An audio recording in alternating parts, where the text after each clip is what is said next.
साथियों नमस्कार है, प्रणाम है, वंदन है। मैं रविंद्र सिंह खाती हल्द्वानी से। और यहाँ पर आप देख सकते हैं कि एक जो व्यक्ति है बहुत पीसफुल प्रोटेस्ट कर रहे हैं। और जैसा कि आपको पता है कि उत्तराखंड में लगातार रेप के वारदातें लगातार बढ़ते जा रही हैं। और आपने कल के दिन में ही सुना होगा कि 2 बालिकाओं की, नाबालिग बालिकाओं का रेप हुआ है। उसको लेकर जो हमारे सामने पक्ष मौजूद है, एक पीसफुल धरना कर रहे हैं। तुम्हें याद है ना वो पिछला रेप, फिर कत्ल, और रेप के बाद फिर rape, stop rape and violence. तो साथियों ऐसे हमारे बीच में एक व्यक्ति मौजूद है, वो बताएंगे कि जी आप बताइए कि क्या कहना चाहेंगे जो बढ़ते अपराध बालिकाओं और जो रेप की घटनाएं लगातार बढ़ते जा रही है। देखिए, मेरा बस यही कहना है कि उत्तराखंड जो प्रदेश है वहाँ पर हर रोज़ एक बलात्कार प्रतिदिन होता है।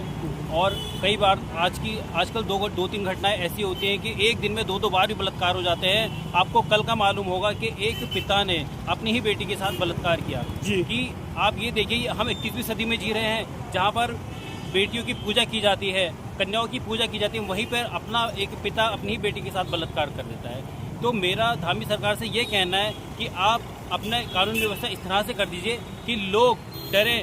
हमारे प्रदेश में जो बच्चियां हैं वो तो डरती हैं, लेकिन जो बलात्कारी हैं, जो वैशी दरिंदे हैं, वो बेखौफ घूम रहे हैं। और आपने देखा होगा पिछले दिनों कि नैनीताल में कुछ संगठनों के द्वारा तोड़फोड़ तो की गई, लेकिन उसके बाद क्या ये बलात्कार की घटनाएं कम हुई? मुझे तो ऐसा लगता है कि जैसे उसके बाद जब उन्होंने नैनीताल में एक समुदाय विशेष के लिए जाके तोड़फोड़ करी, तो उसके बाद और ज़्यादा बलात्कार बढ़ गए हैं। क्योंकि जो हिंदू जो लोग होते हैं, जो हम वैसे समुदाय के लोग होते हैं, उच्च तबके के जो लोग होते हैं, अगर वो बलात्कार कर रहे हैं तो उनको ऐसा लगता है कि हमें तो सरकार ने छूट दे रखी है।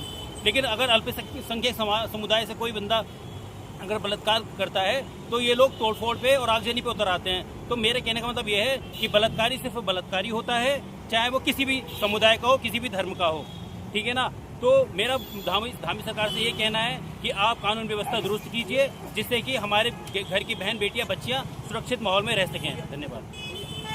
तो आपने देखा कि इनका साफ कहने का मतलब है कि अपराध जो भी हो वो अपराध है, चाहे कोई विशेष किसी भी समुदाय से हो, चाहे हिंदू हो, चाहे मुस्लिम हो, चाहे कोई भी हो, उसके लिए कानून एक बराबर होना चाहिए। और इस जघन्य अपराध के लिए समाज में कड़ी से कड़ी सजा देनी चाहिए। साथियों धन्यवाद।